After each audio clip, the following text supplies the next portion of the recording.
We don't know what Vaush's take is, because we've already unclicked. A minute and 26 seconds have passed by. What we did, however, see was a token here, saying we are too soft on the violent mentally ill. Even a leftist is saying we are too soft on the violent mentally ill.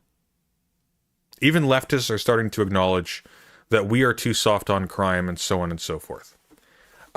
We are screwed. This is a Vaush clip by Thermia entitled, "We are too soft on the violent mentally ill." This is the description. Vaush is a based American leftist streamer. More specifically, Vaush is a libertarian socialist who advocates for market socialism. He opposes authoritarianism and opposes people who praise dictators like Stalin and Mao, calling them tankies. He's also an advocate for LGBTQ+ and minority rights.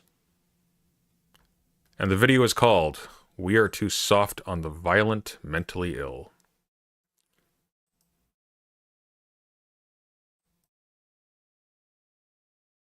64-year-old Nicola Tanzi, who was a church leader, was brutally beaten to death. I tried to watch this video in preparation. It's very hard to watch. In a subway station in Brooklyn. 25-year-old David Mazarregos had a 20-inch sword. He's the suspect in this case. He was out.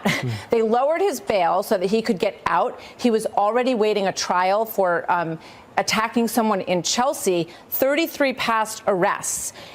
You were in favor of bail reform. Does that make you want to change your mind or think twice about reversing that?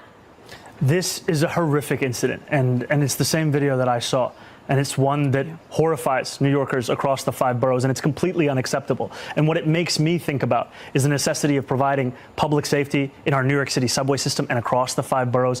And also, how do we end... Why would that change his mind? Because this is how, like, the average person operates, and this is what Fox News peddles to, right? Oh, you had, like, a policy position? Here's a scary story. How do you feel now? It's how most people operate. The revolving door, because when you look further into the case of whether this individual or so many individuals, especially those suffering from mental health issues, what we find is so often the only mental health system that we have that's functioning in the city is Rikers Island. 40% of the incarcerated population there are suffering from serious mental illness. Why was he on the street is the question. Why was he on the street? Because we have... That's what I wanted. Pause. You'll notice nobody said anything. Nobody said anything. Vaush didn't say anything about how we are too soft on the violent mentally ill. He didn't do an Uno reverso and go, oh, you thought I was going to say we are too soft on the violently mentally ill, on the violent mentally ill. But actually, that was clickbait. I was going to undermine that and point out how, actually, no, that's what idiots think. And actually, what we should be thinking about is like, hey, what about all of these things that cause people with mental illness to be thrown out into the world without support, with the general acceptance by tons of people that, you know what, and the people they hurt, and when they hurt themselves, that's an acceptable loss for not spending resources on taking care of them. We don't know what Vaush's take is, because we've already unclicked. A minute and 26 seconds have passed by. What we did, however, see was a token here, saying we are too soft on the violent mentally ill. Even a leftist is saying we are too soft on the violent mentally ill. Even leftists are starting to acknowledge that we are too soft on crime and so on and so forth. We are screwed. Like, genuinely screwed, and here's why. And it's not because Vaush is a pedophile, though he is.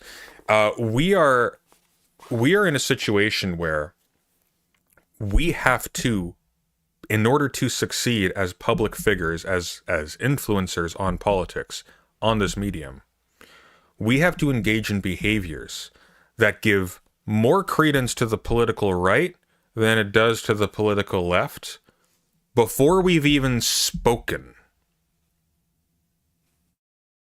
That's where we are at right now. ContraPoints had this has this famous clip where she goes like, leftists don't want to attain power. Leftists just want to endlessly critique power. And so now you've got all of these leftists online who are now siding with people like Mamdani, and great, actually. I rather like Mamdani, definitely compared to the alternatives. But here's the problem. A whole lot of them all of a sudden are now berating their audiences for having issues with Democrats who are posturing as working class advocates and so on and so forth, whatever the hell that means. Because let me tell you something. If you're in the working class, you're not getting into the Democratic Party. And the actual critique of power is now essentially being banned from these spaces because it interrupts the ability of major leftist figures, quote unquote, to network with mainstream Democrats who are offering them a hand. Not even just Democrats who are offering them a hand, offering them a token of legitimacy. You can be a real person.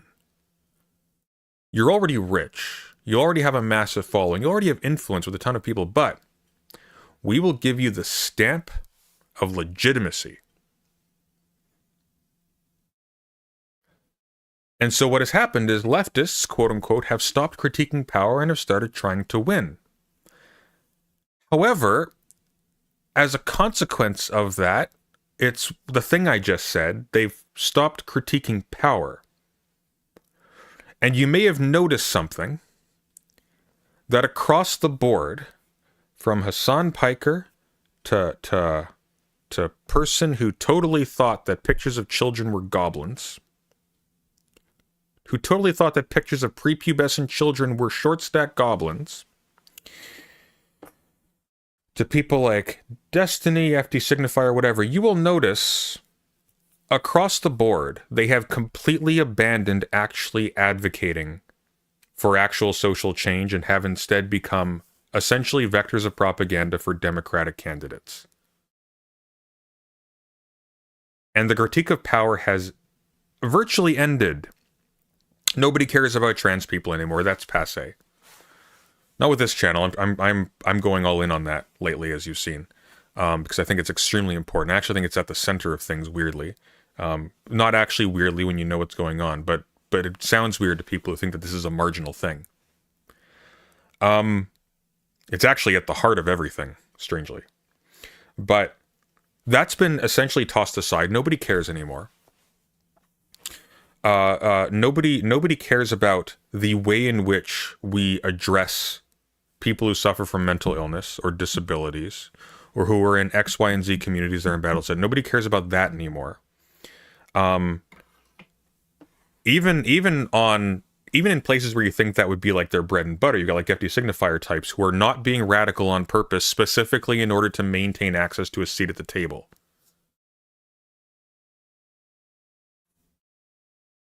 And so we are in a situation right now where there is no more movement. It's frozen. And you may have noticed this. Interactions between creators, negative ones, which are really important, by the way, stopped. They've stopped. Orbiters as a phenomena, going down. A bunch of people around Hassan Piker were sued by Ethan Klein recently. And it came out recently that Hassan Piker did absolutely nothing to support them, even though he was indicating that he would do so in the background. Just let them drown.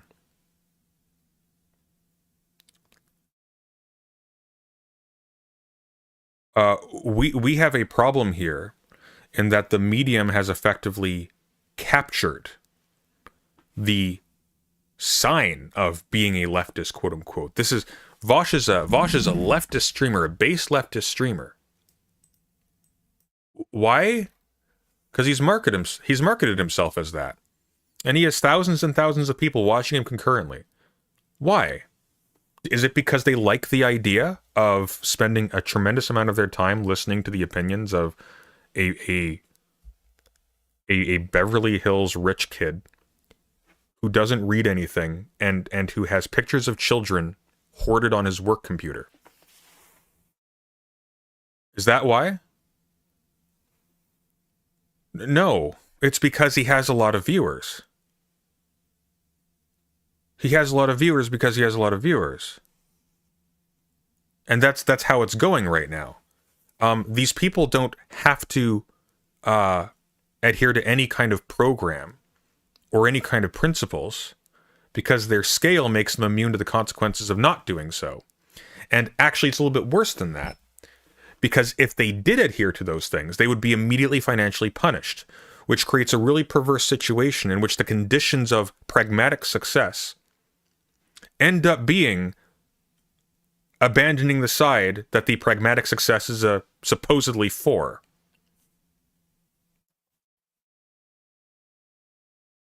And by the way,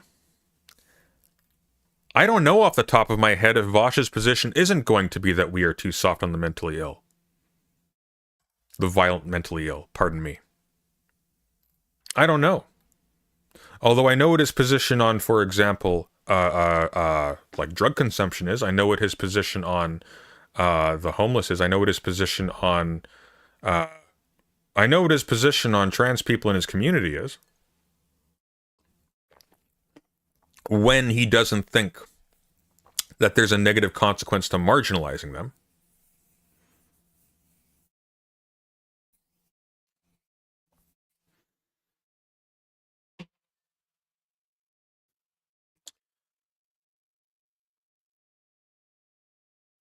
We're in a ton of trouble right now. Because on top of this, on top of every single major figure being, I want to say, I was going to say compromised, but really, having been revealed to have long since been compromised, captured, really, what is everybody else doing? Well, they're all playing the same social media game, they've just also abandoned politics altogether. Or they're just feeding it all into AI, and they're just producing slop. Or they're folding, and they're becoming buddy-buddy with people who have made that fundamental betrayal, in order to be hopefully taken along for the ride. Hopefully. It's a really big problem. And once the elections are done, for now, if there is a big sweep, and it seems like there very well may be, we will not be in a position where we are rebuilding access to power for all of these little movements. What we will have done is we will have trained everybody who was engaged in this way to now associate valuing underrepresented groups and advocating for them and critiquing the manifestations of power that deperson them is a losing strategy.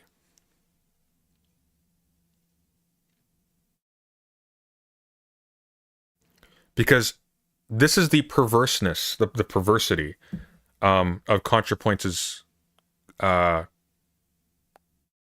want to say claim, but like the criticism that the left doesn't want power, they just want to endlessly critique power.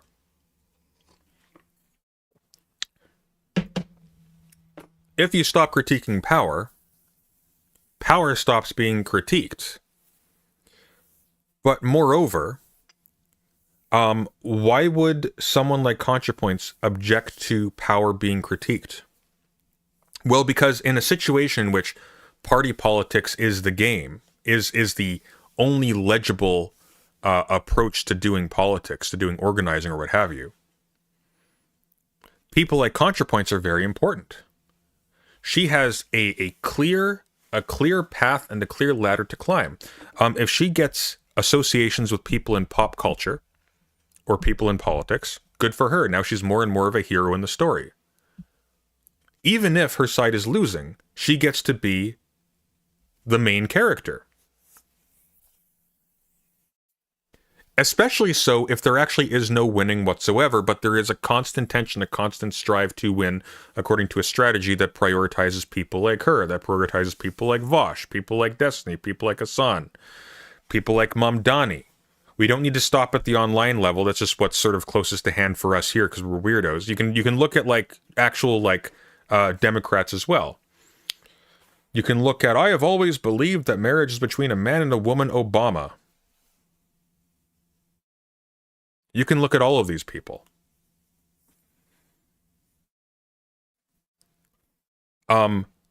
critiquing power not being important is really advantageous to someone who really wants to get a position of power that already exists. Because critiquing it devalues it. It doesn't just devalue it, it devalues the person who has framed their identity around those existing nodes of power. So the retort, and I said this the other day on Patreon, the retort to ContraPoint saying the left doesn't want to win, they just want to endlessly critique power, is that, well, it seems like you just endlessly want to play this same game forever. You don't want the game to end because you got not a winning hand, but a good hand. You're not winning, but you're having fun with the game being played as it is.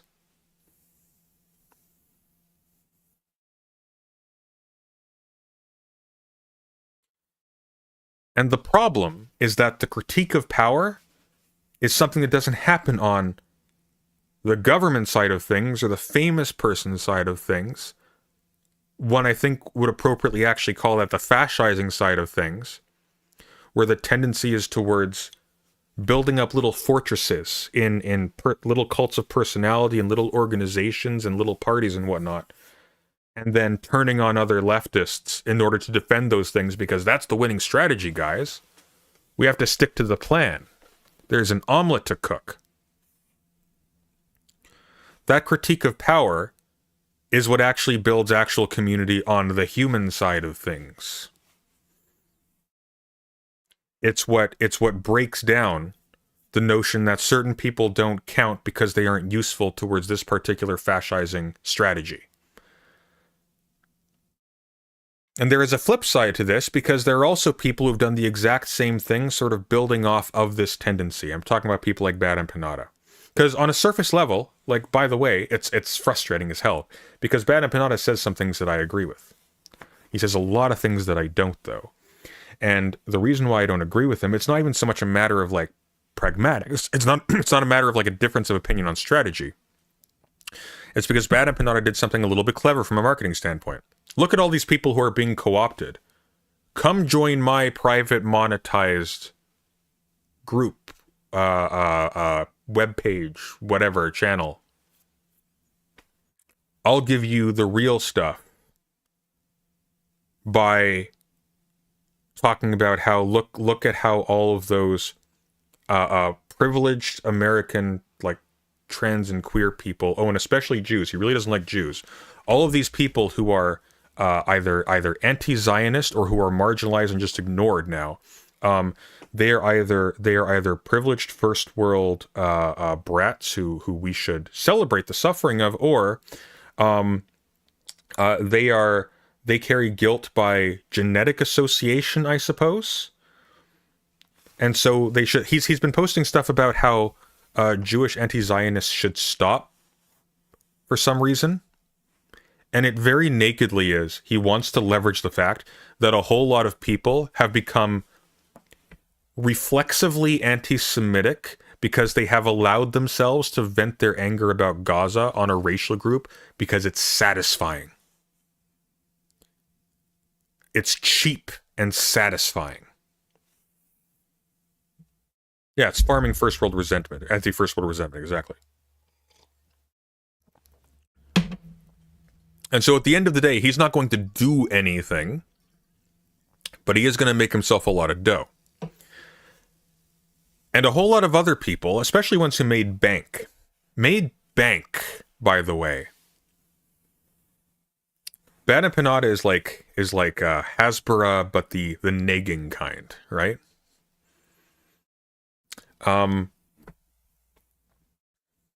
He's the negative scaffolding of Hasbara.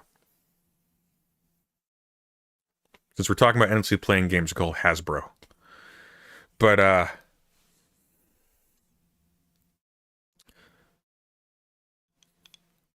lot of people who made bank advocating for Gaza and advocating for Palestinians, which is a good thing to do, by the way, are suddenly nowhere to be seen.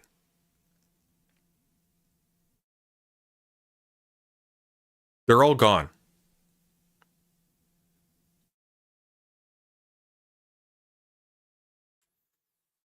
They're all gone. They're all silent. Hassan Piker is currently shilling for a Blackwater mercenary, and is disciplining his audience to not critique the Democratic Party too much. Vaush is in his own small way doing essentially the same thing while veering more and more conservative every single day, but not really veering because he was always that. Just dropping the mask. Because fundamentally, here's the problem with putting all of your faith in public figures to sort of carry leftism for you. A, if they're on YouTube, they can't do that. But B, you're just putting out a signpost for a job. Like, hey, do you have a large audience and are you willing to say X, Y, and Z? Then we will watch you and we will subscribe to you and give you money. And the problem is, it's like the parable of the sower. You know, from the Bible story. It's like a guy sows some seeds on like some fertile soil. It grows deep roots and it grows really well. Throws some soil on the rocks and they grow really fast. There's not a lot of obstructions for their roots. They grow really fast, but there's not really anything holding them down, so the winds come and they get blown away. It's like that. Because now you have a whole bunch of people who were willing to take on X, Y, and Z positions because there were benefits for doing so, but the benefits are social, the benefits are institutional, the benefits have to do with the current political climate, and when the climate changes, well, there's nothing holding their roots down. And moreover, as you grow, something very strange happens. See, I've got a very small audience. A part of this is because I'm me. A part of this is also because I have like very peculiar focuses. I have things that I actually focus on for long periods of time. Doesn't mean I'm very disciplined or very effective in creating the product for it, but I focus on particular kinds of things, and that attracts particular kinds of people. If I wanted to grow, one strategy for doing so would be to make my content more various, so I'm interacting with people in many different communities. I would, for example, pick out different people from this community, this community, this community, and make, hopefully, somewhat bad critiques of them, so that they feel confident to reply, so that there is an interchange between their people and my people, so that I become more and more known, so that the next time I do a thing, more people are watching. Right? What this means, though, is that when somebody has a particular project and particular loyalties and they adhere to that, that is a strategy that does not conduce to growth. Which means it doesn't conduce to getting rich. It doesn't conduce to getting into a different social position. Which is not something to laugh at.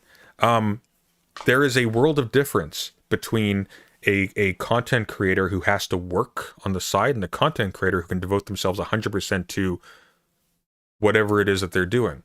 And so the argument sometimes is, not the argument, but the thing that goes on in people's heads is, well, I will do the thing.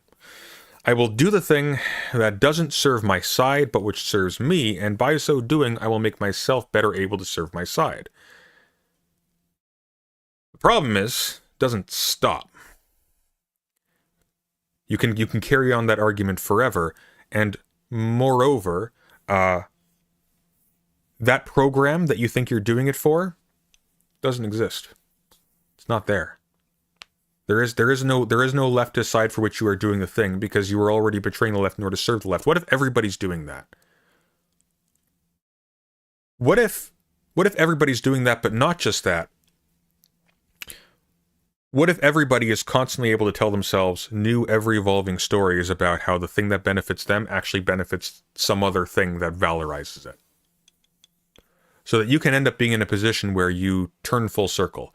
You go from being a radical leftist, more radical than me at the time, radical leftist like Vaush, praising Antifa at Berkeley University and whatnot,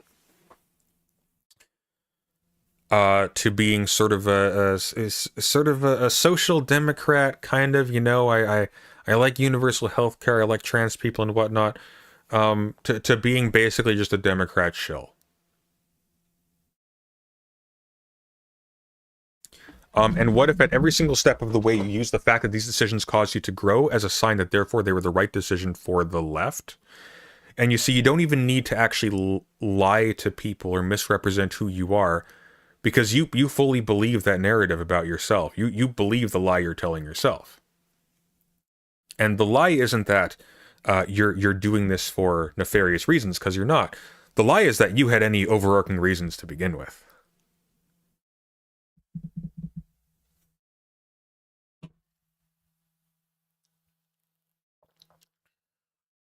And so it comes down to, fundamentally, you are what you eat. And the problem we're in right now is that major leftist figures have gotten a taste for human flesh.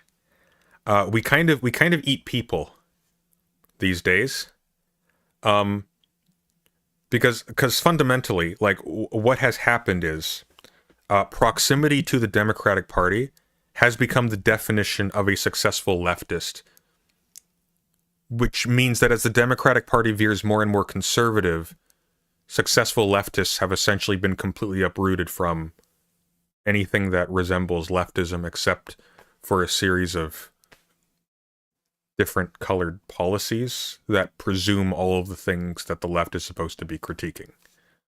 Because critiquing power is the left. It's not a matter of, like, winning or critiquing power forever. It's a matter of, when you stop critiquing power, that is when you have lost. You've been assimilated. Case in point, how many of these people, including ContraPoints, are now both siding the Gaza genocide? How many of these people are now carrying water for people who have zero community ties, who we have zero reason to think, on a class basis, on a moral basis, on a political basis, won't betray us down the line once they get that power? Because what happens when your channel grows? You get more people. So the old people you thought were important, if they complain about what you're doing, well, there's more people. More people are always going to be telling you you're doing a good job.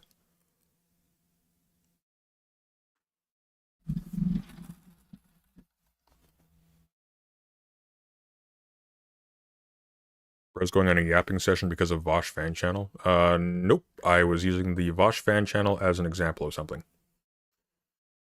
I hadn't even seen this thing yet. But I already had the title there. So, that's the negative part. Positive part. That's the bad news. Good news is that we're all still here. So, what do we do about it? My strong suggestion is that we abandon big channels entirely. I'm speaking to any smaller channels who are finding themselves up against a wall where there is no more receptivity. Not abandon all people with big channels, to be clear. Abandon a big channel-oriented strategy. Abandon a big person-oriented strategy. Not just in terms of content creation, not just in terms of YouTube, in terms of, like, politics generally. Just abandon it. Still vote. Vote for people, obviously, who put in policies that help you as opposed to hurt you. Or at least don't put in policies that hurt you if the alternative is somebody hurting you, right? Move that aside. Like, that's obvious. Don't limit your options arbitrarily to satisfy your thirst for vengeance or the illusion of having power in a situation, because the fact of the matter is you don't. Your vote fundamentally doesn't matter, but nonetheless not voting is kind of stupid, because if a whole lot of you suddenly decide not to vote at all, well, guess what? That game is still playing. That stuff still matters. And losing power, by the way, is not critiquing power. There is a mirror to what ContraPoints is saying that has truth to it. It's one of the reasons why people didn't actually question that remark too much. Deliberately taking efforts to lose power is a mistake. Not maintaining the connections that you have is a mistake. I have generally been finding over the last little while that I have more in common as a leftist. I see my views reflected. I'm trying to think of how to phrase this so it can't be used rhetorically, because there's a lot of ways you can do that. I have seen liberal channels do leftism better than leftist channels. I have seen people. A couple come to mind automatically. Angela Collier, who, you know, I whose channel I love, as you all know. Angela Collier, very good. Like channels like this, they will not take ostensibly, they will not name themselves as leftist channels, but they will do a critique of actual power. They will do advocacy for people who are marginalized by power, or people who are preyed upon by it, and that will be the main focus. Yeah, he said the thing. What was the thing? Majority Report. Majority Report, I think, is one of the last few actually leftist channels still standing that's of scale. Majority Report is a good example, actually, of an alternative.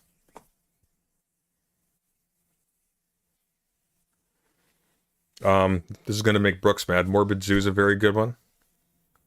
I'm avoiding saying that one because she's co-authoring a video with me. Sort of. She supplied some readings for it. But I generally find her takes very good. There are people who are doing that kind of thing better than leftist channels are, because the leftist brand does not mean you are a leftist. What do you think of Secular Talk? I don't really watch Secular Talk, so I don't know. I've been finding the stuff he covers is not very interesting to me, so maybe, possibly, I'm not in a place to say.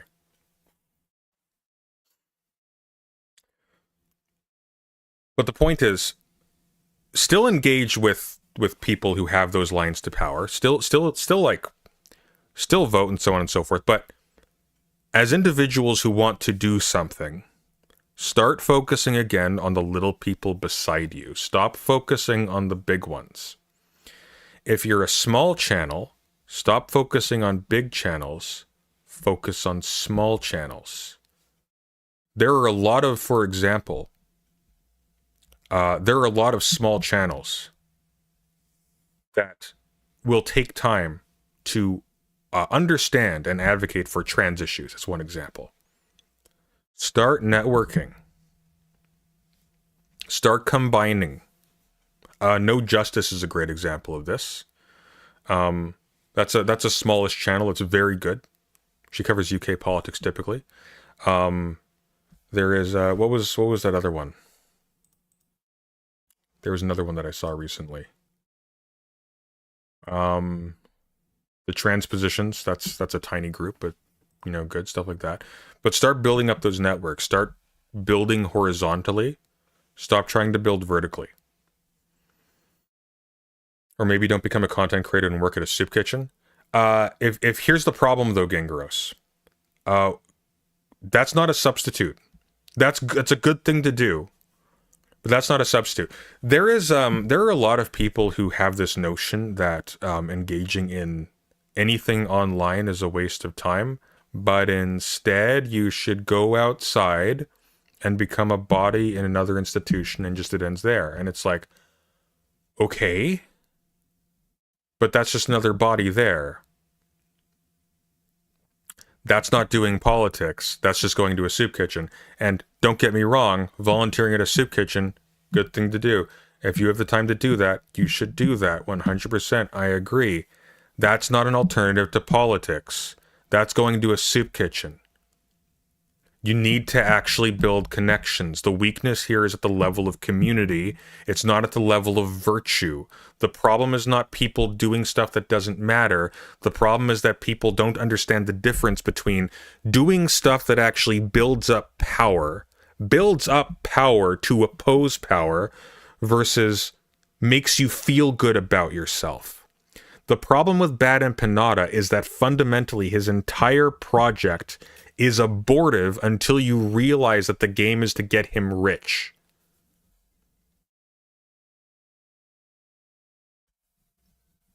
Can you build connections at a soup kitchen? Like what? It's a soup kitchen. What are you talking about, Kingaros? Yes, you can build connections anywhere, but like the answer is not everybody go to a soup kitchen. That's you're asking the wrong question. You can build connections anywhere. But once again, like this is in the realm of like, oh, just go touch grass, join a local org, and it's like, join something that already exists, okay? join something that already exists, that you already know because you have to make a positive effort to find out it exists, fails to do outreach and actually grow community. You see the problem?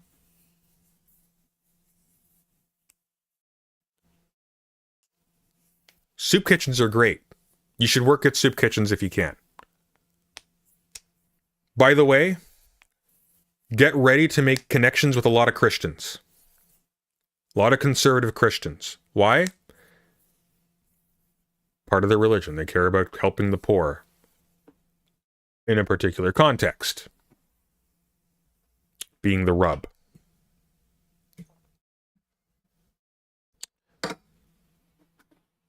Start building connections with people around you so that when people betray your community, there is a community that is capable of reacting to it.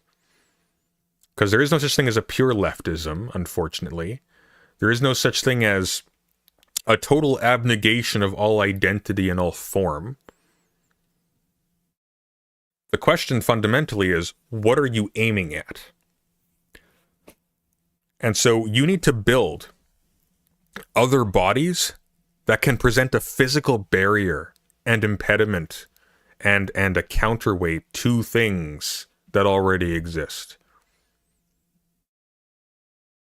It's one of the reasons why it was a little bit frustrating to see Kid Not Kin sort of abandon his channel, because it's like, you have a channel, you're unique amongst the people at the protest. Like, you can make stuff about this, but it turns out he was actually doing that with the side channel, so he had a plan, as it turns out. No, because I used to argue with Brooks about this. Like, what is he doing? They're like, oh, there's another channel that's streaming it. Okay, whatever. Same difference. No, Kid is fine. No, Kid had a plan. It was just like, I'm just reflecting because it was funny. He's also going to be back to streaming apparently. But I was talking to Brooks about this last. Like, what is he doing? He's got a camera. He's got a camera and a channel and an audience. He could be, but he was. There was just an additional channel that was streaming it. They actually got some decent views. Like, I think like 100,000 views on some of their streams. Kids doing the example, by the way, of going out there and building actual connections. That's not soup kitchen stuff. He's going out there and actually networking with activists and organizations and getting on the news. That's a thing you can do. Kid's a nobody. He's able to do that. You're able to do that. Where else is he streaming? There was a smaller streaming channel that was covering the Operation Inflation protests in Portland. Great example, by the way. They're going to have to add a chapter to Rules for Radicals after that one. Dress up like giant inflate. Just dress up like you're at a furry convention before you go to the protest, apparently.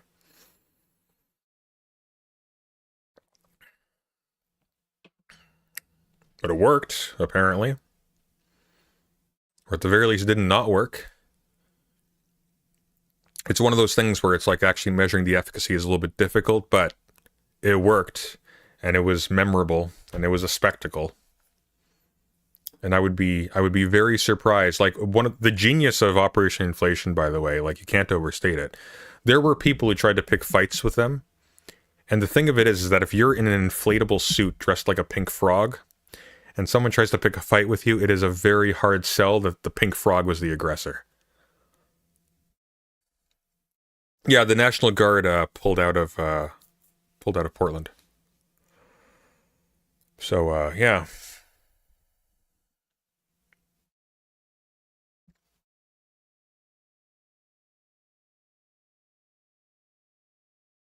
Rules for Radicals was a shit book, actually. Rules for Radicals is actually a very fun book. I actually kind of enjoyed it. Is it like super serious? I think it's clever. I think some of it's actually pretty smart.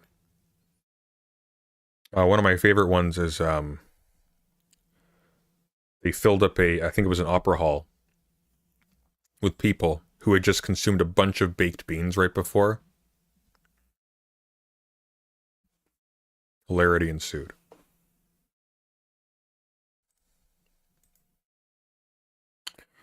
But like that's this is no one reads Alinsky. Alinsky's easy to read. You've got no excuse not to read Alinsky. If you're not reading anything and you want to read something fun, read Alinsky. Alinsky's fun. Alinsky ain't theory. Alinsky's easy. Alinsky is like Machiavelli for dummies. It's great. I stan Alinsky, or at least his books. Only right-wing people even really know who he is. Yeah. Rules for Radicals is fun. It's fun though. Like I would never stop there. I wouldn't even take instruction from it. But it gets the noggin jogging.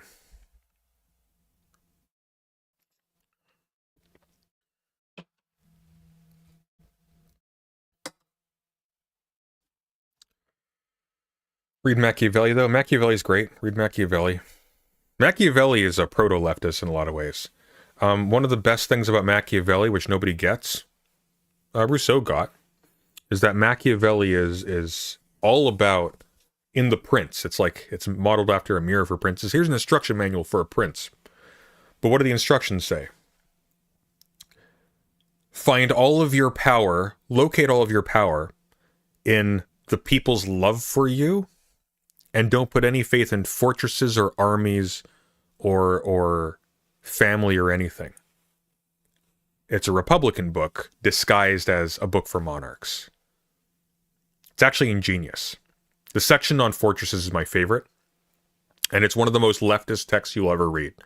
It's very short, but essentially it's don't put your faith in fortresses. If you put your faith in fortresses, you will be besieged. You could be besieged, and you will eventually starve.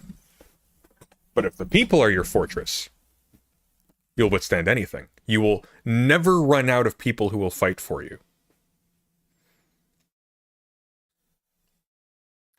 It's prioritizing a politics of connection over a politics of putting up structures and trying to impose power from the top down. Machiavelli is fantastic. And also, like Alinsky, The Prince is very short. Beautifully written, but very short. Trick them by being good to them? No, don't trick them by being good to them. That's the thing. People don't understand Machiavelli. People think of Machiavelli and they think of like Frank Underwood from House of Cards. If there's one thing I like about House of Cards, by the way, the new one, it's that once Frank Underwood got into power, he had nothing he could do. He was weak. And it made the seasons after season 2 really boring, because it was just watching Frank Underwood just being like, I don't know what to do. I got no power. I can't do anything. He was just looking at the camera complaining until he had a stroke because the actor had a bunch of allegations against him. I mean, go figure. We can't have our... I'm not even going to go there. But, like... That's the thing, though. When you have relationships of power and domination and coercion, you are a single node that happens to have maneuvered yourself to a position momentarily of being able to exert some pressure on someone directly beneath you.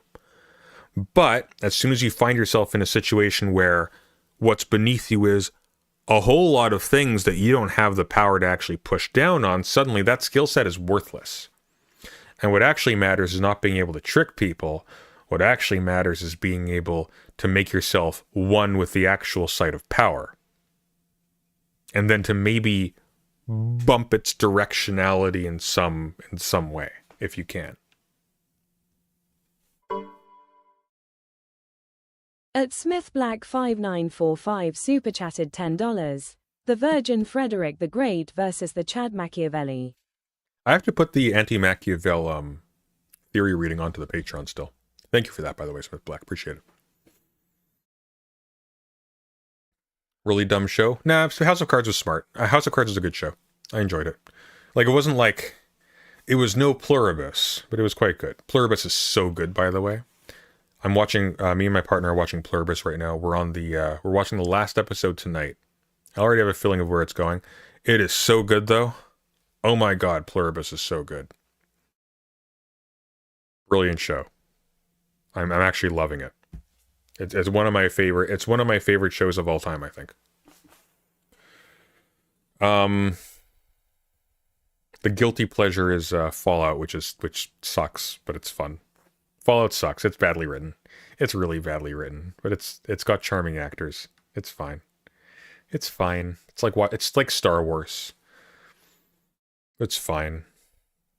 There's also nothing else right now because we've watched everything else. And True Detective is too grim. It's good, but too grim. The original House of Cards is better than the new one.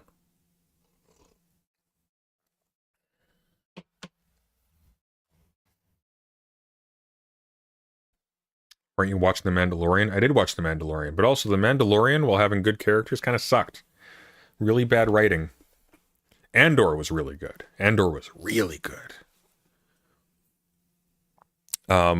Actually, it's funny. I got into a fight with some people on the Chernobyl subreddit because I mistook it for the show one.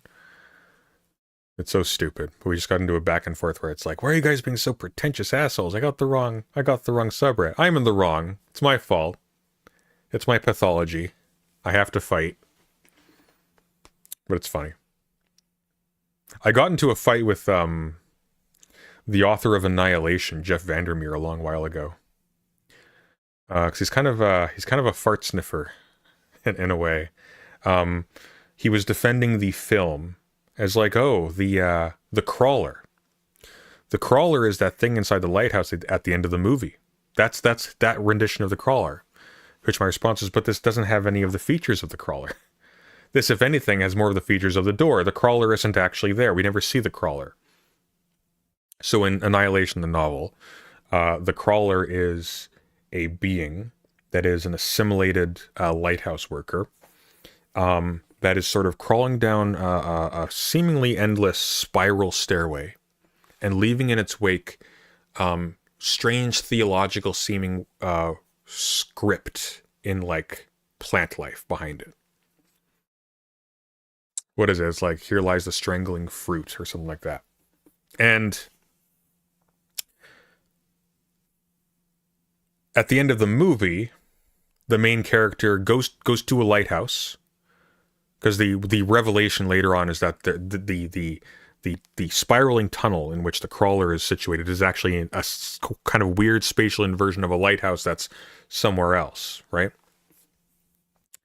In the movie, they go to a lighthouse after sort of traversing a stalker-type zone, and they end up in this little like hollow area under it where a meteor fell, and there's this weird four-dimensional thing that ends up sucking out the essence of one of the other members of the expedition team that's sort of going into this zone. It's even called the zone in this.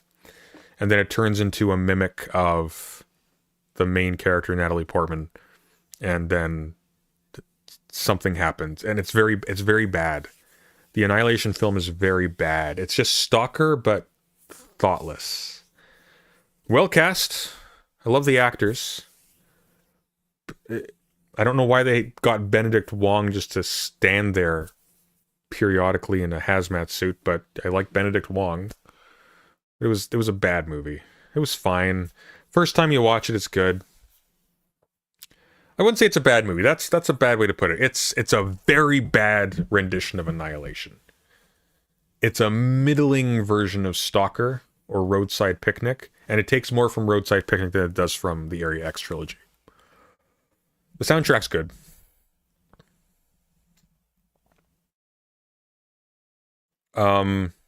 Any opinions on the amazing TikTok writing that is Stranger Things? I'm going to be real with you guys. As someone who is a big fan of It, like the novel, and a big fan of the It TV show, which came out, and It Part 1. It Part 2, well cast, garbage writing. It Part 1, okay. Once again, like well cast, okay. What was there was good. It should have been a show. The It TV show, Welcome to Derry, exquisite. One of the best horror shows, period. Full stop. Some of the most poignant moments in TV, full stop. As someone who really enjoys that whole type of thing, I rewatched E.T. recently on Halloween. I really like that one. I still really like E.T. I was bored to tears with Stranger Things, and that's season 1, before it got bad. I had no interest in it. And what I've seen of the later seasons is just like, okay. Also, I'm like a 90s kid, so like I was already saturated in 80s nostalgia stuff for my childhood. Because this is the thing people don't understand. 90s nostalgia is basically just latent 80s nostalgia. The stuff you're nostalgic for as a 90s kid is nostalgia bait for 80s kids. I couldn't stand Stranger Things. I was so bored by it. I liked the cast. I was bored by it. And nostalgia-based media, it's not good. It's just not good. I really like Grafton Tanner's work on nostalgia. And actually, we were talking about this on the Patreon recently as well. I'm not showing the Patreon, just I do theory streams on the Patreon, so I talk about stuff on the Patreon germane to this. We were looking at sort of a more chill stream. We were looking at like pool rooms horror videos. And they make use of a lot of what we tend to associate with nostalgia, but it's not really. See, as I've been reading a lot of Nietzsche recently, because Philosophy 2 got Nietzsche really badly, so I decided I'm going to go back, I'm going to read all of the stuff by Nietzsche that I have available to me, right? It's a work in progress, but I read a lot. So I know more about Nietzsche now than 99% of people on Earth, which is not a boast, because most people don't know anything about Nietzsche. Nietzscheans on YouTube are terrible. It hurts to say this. Essential Salts doesn't understand Nietzsche at all. At all. Bless his heart. I think he's trying. I think he's sincere. I don't think he's stupid. But he doesn't understand Nietzsche at all. Everybody you watched on YouTube talk about Nietzsche doesn't understand Nietzsche. But when I think of the concept of the eternal return, of everything as a thought experiment, everything recurring, I am filled with dread. Not because there aren't a lot of things that would make, at least from my little perspective from the world, worth a repetition, you know? It's that I also remember how miserable and awful it was. And as I reflect on what 90s nostalgia is, for example, I'm more and more led to the idea that what we are actually nostalgic for is nothing from the 90s. What we are nostalgic for is a healthy period without noise, for which we only remember the after effects. One of the things that the pool rooms genre of sort of analog horror does really well is it recreates the experience of having zero connection to any other human or any other mind while you traverse an environment. And that is a thing that we don't have a lot of experience of today, and it's really important. It gives you the opportunity for loneliness and boredom, which is really important for allowing your brain to wander and do things without constant external stimuli. And that's not pleasant, by the way. A lot of the time, that is spooky and eerie and lonely and boring. And when you were a kid in the 90s, you hated it. Which is why you became so easily addicted to the internet and whatnot, because it gave you a reprieve from that. And you never went back to it unless your phone died. And you have that brief return to the world, right? People don't remember what it was like as a kid to have to go outside and walk down the street to meet a new person.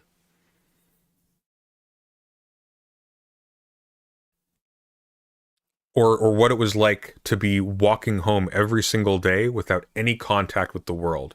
You only learned about stuff that happened when you turned on the news at night, and it was always late. And that was different. It had a different impact on you psychologically. I'm seeing a lot of articles about how kids today aren't reading whole books, and that's terrible. And I'm of two minds about this, because on the one hand, I think it's a really good thing when people take an interest in intellectual stuff or in art, and then get absorbed in it and read stuff and look at stuff and make stuff. On the other hand, all I'm thinking is, you guys still remember that reading is not natural, right? This isn't a thing we evolved to benefit from. This is a thing we do under perverse conditions in which we are able to artificially construct immense virtual domains of knowledge and activity because we've been conditioned by a whole host of other things. Like this isn't like, there isn't a one-to-one relationship between reading lots and health, or reading lots and freedom, right? Which as someone who really likes books, like, let me tell you, there's a reason why I don't think it's actually important that everybody just reads all the time.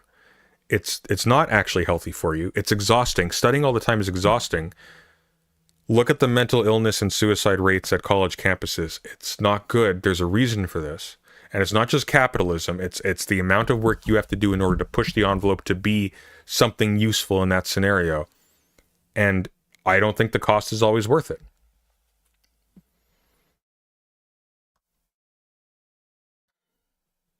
So, and I mean, I believe me, I know, because my job now is basically just constantly being late for written essay assignments. That's my life. Remember that time you felt just sick as hell because you were up till 5 a.m. finishing that term paper? Yeah, what if you just did that every week? Yeah, that sounds fun. That sounds fun. Let's do that. And it is fun. I'm not complaining, but it's not good for you. And I think that's fundamentally what that kind of material is actually throwing back at us. It's not, hey, do you remember D&D? Hey, do you remember that's boring. We know it's boring because you just do it otherwise. And if you do it, it's not boring, and it's not in your past, it's in your present. Also, by the way, real 90s nostalgia is not being nostalgic for D&D. It's being nostalgic for your parents thinking D&D was of the devil. Okay? It's for when Doom was banned. It's for when Pokemon cards were a gateway into the occult. That's nostalgia.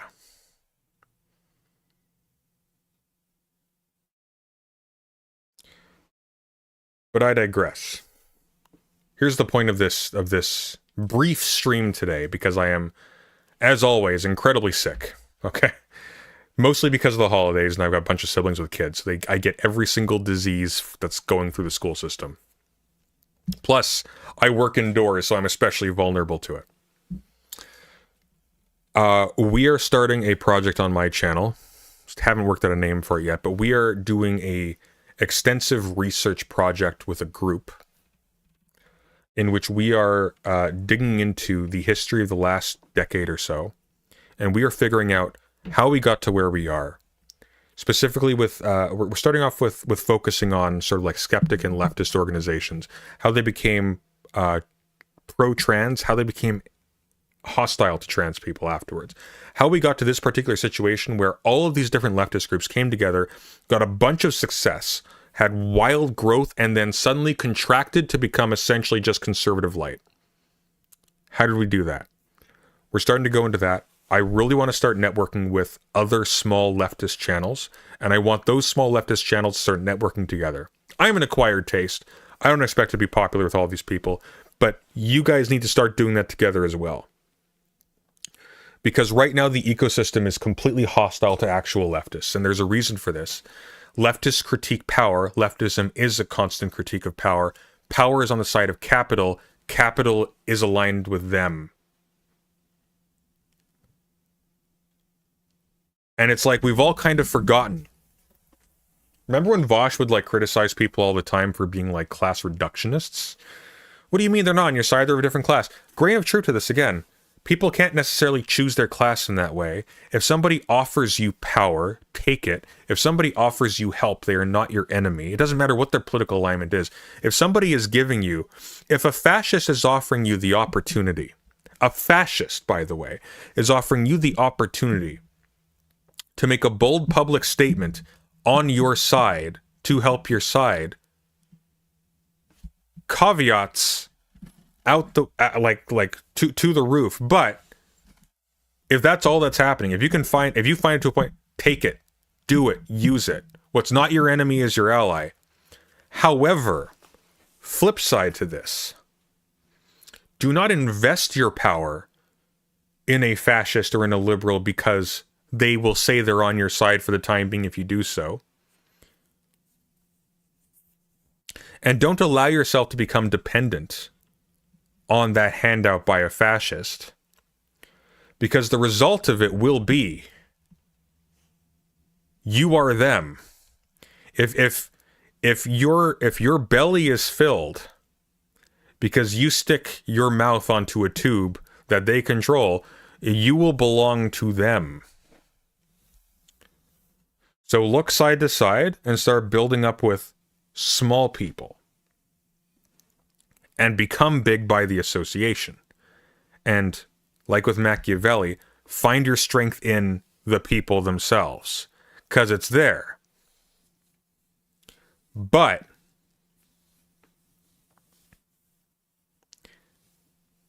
if you allow yourself into that cynical mindset where, well, we need to make use of the top-down powers that exist because that's all that's there to use, A, that's all that there will ever be to use, and B, once again, people like Vaush, people like Hassan, who are captured by capital, will now own you.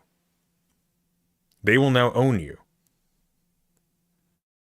Even if, and Vaush is a great example of this, even if they allow the most toxic elements of, say, the trans community to bully other people in their server for not being pure enough as a self-policing measure to protect their own brand. Because we've seen this as well, right? Here's the secret. All those people online, all those SJW types who were assholes to strangers because it made them feel strong, why were they permitted by people who also complained about them? Like Vaush did. Vaush referred to them as subhuman in the past. Well, because if they are under the delusion that, you know, you're their guy, those people will bully people who bully you, who criticize you, and they become white blood cells.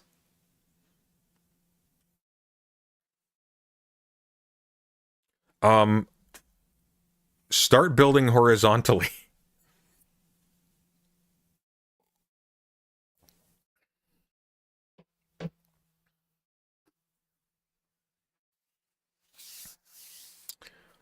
You will notice that, like, a whole lot of big conservative voices, right? A lot of big right-wing voices. I was covering a video, I wasn't really covering it for Sargon, but Sargon Sargon and Asmongold had published responses to a conversation with that weird natalist couple that Elon Musk really likes, the ones that beat their kids. And people were commenting like, why are we still talking about Sargon? It's like, have you seen the views on this? Lots of people are talking about Sargon. What's changed is that Sargon isn't talking about you. They don't need you anymore. They've ascended to a higher tier. Those communities are huge. Huge. But once they grew to a certain point, that scale ended up protecting itself.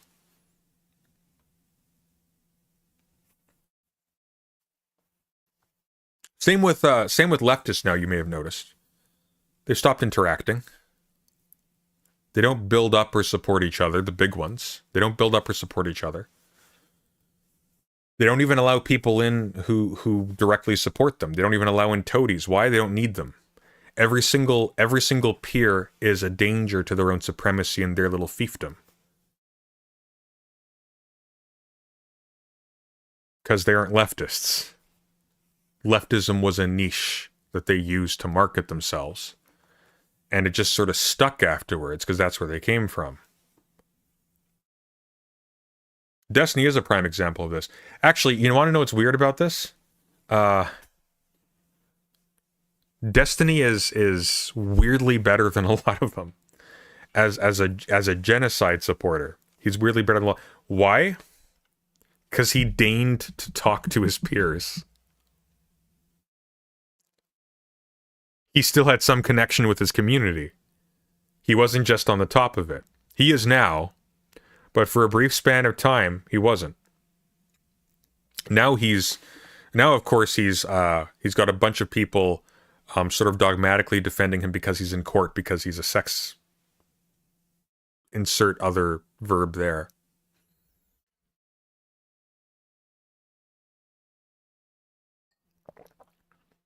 There are a lot of good leftists out there. They're small. Start linking them together. If you know other leftist channels that are not huge, and by the way, by huge, I don't mean, by big, I don't mean like 100,000 subscribers. I mean people who have like thousands of people concurrently following them, people who are networking with mainstream figures who are attempting to. I mean people who aren't at that level. I think No Justice has like 50,000 subscribers. She's small, right? Start telling them to network with each other. Start bugging them to start talking to each other. Even if they aren't perfect. Because there's a flip side to this, which is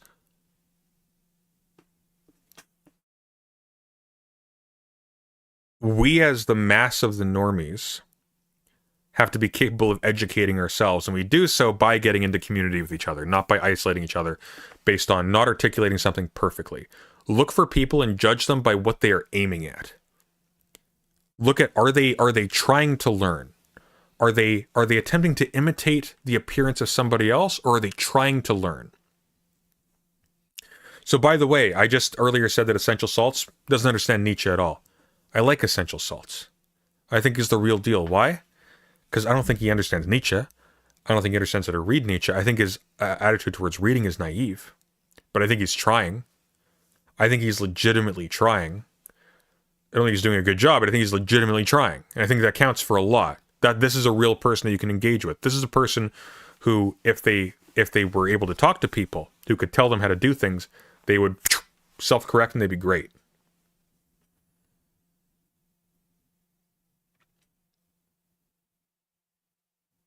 But start pulling these people together, because as it is, the left is dead. The left as an online project doesn't exist. And everybody's saying, look, Mamdani's in, look, everyone who was equivocating between that. There was a Jacobin article talking about how the left is rebuilding its institutional basis. Everyone who is equivocating between that and the left having a resurgence, that is the warning sign that we are in big trouble. Big trouble. We'll make a mouth-washing analogy. Everybody talks about the board game as if it was signifying, because there's a little Ludo game in mouth-washing, right? Everybody talks about the board game as if it's signaling when characters are dead. No. It's a board game. You want to keep the game going. Fewer and fewer players, the game has fewer and fewer possibilities, but you want to keep the game going. You want to prolong. They're still talking about it like it's a board game. It's just a game, right?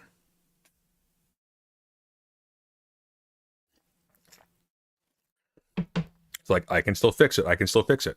So people talk about mouthwashing like it's about taking personal responsibility. It's not. It's not about responsibility at all. It's actually a really good play with some really bad game mechanics, but it's a really good play.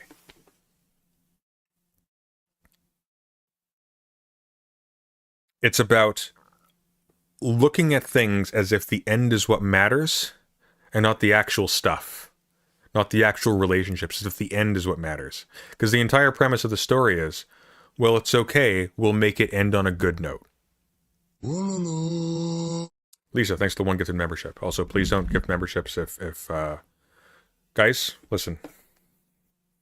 A lot of people are hurting right now. I've got a Patreon if you want to help with the support the channel. My rule is only donate out of abundance, and if you appreciate the content, never donate because you think it's important, okay?